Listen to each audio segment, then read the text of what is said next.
Isang pagpalang araw sa lahat. Ako nga po pala si Binibining Gian Albarico mula sa Batilyo ng Sining sa Filipino 3A.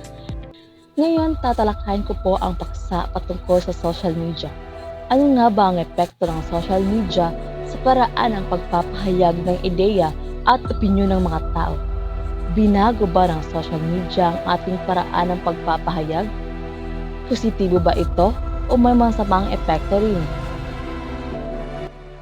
Isang post, isang tweet, isang video, ganito na lang kadali ang pagpapahayag ng opinyon sa panahon ngayon. Pero paano nga ba binago ng social media ang ating paraan ng pagsasalita at pakikilahok sa mga isyu? Ito ba ay isang hakbang patungo sa mas malayang talakayan o nagiging sanhi ng maling impormasyon at hidwaan?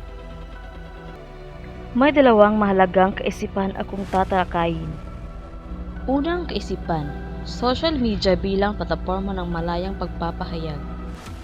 Ang social media ay naging makapangyarihang plataporma kung saan ang bawat isa ay may boses.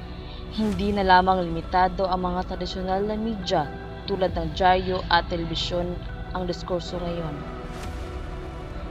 Kahit sino ay maaaring maglabas ng kanilang pananaw.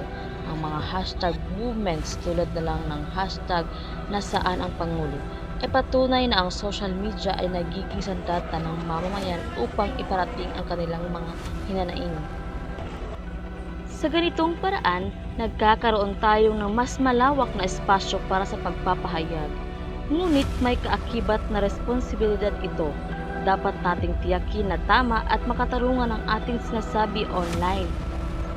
Ngayon naman ay dadako na tayo sa ikalawang kaisipan, paglaghanap ng fake news at misinformation.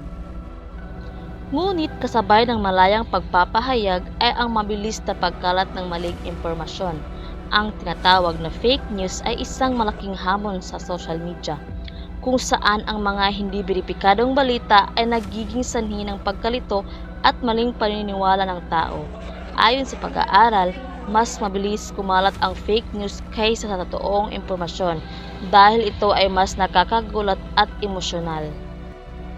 Dahil dito, nagkakaroon ng echo chamber kung saan nakakatulong lamang tayo sa mga opinyong gusto nating marinig. Sa halip na magkaroon ng kritikal na pag-iisip, nagiging biktima tayo ng disinformasyon. Ayon kay Marshall McLuhan, the medium is the message. Ibig sabihin, ang paraan ng pagpapahayag ay kasing halaga ng mismong mensahe. Kung dati mahigpit ang proseso ng pagsusuri bago mailathala ang balita sa dyaryo o telebisyon, ngayon, kahit sino ay maaaring maglabas ng impormasyon sa social media na walang fact-checking. Ito ang dahilan kung bakit mahalagang maging mapanuri sa ating mga nababasa at ibinabahagi online. Hindi lahat ng nakikita sa internet ay totoo. Sa huli, ang social media ay may dalawang mukha. Ito ay maaaring maging instrumento ng kaalaman at pagbabago. Ngunit maaari rin itong magdala ng maling impormasyon at pagkakawatak-watak. Bilang mga responsable at mapanuring netizens, mahalagang itanong natin sa sarili, totoo ba ito?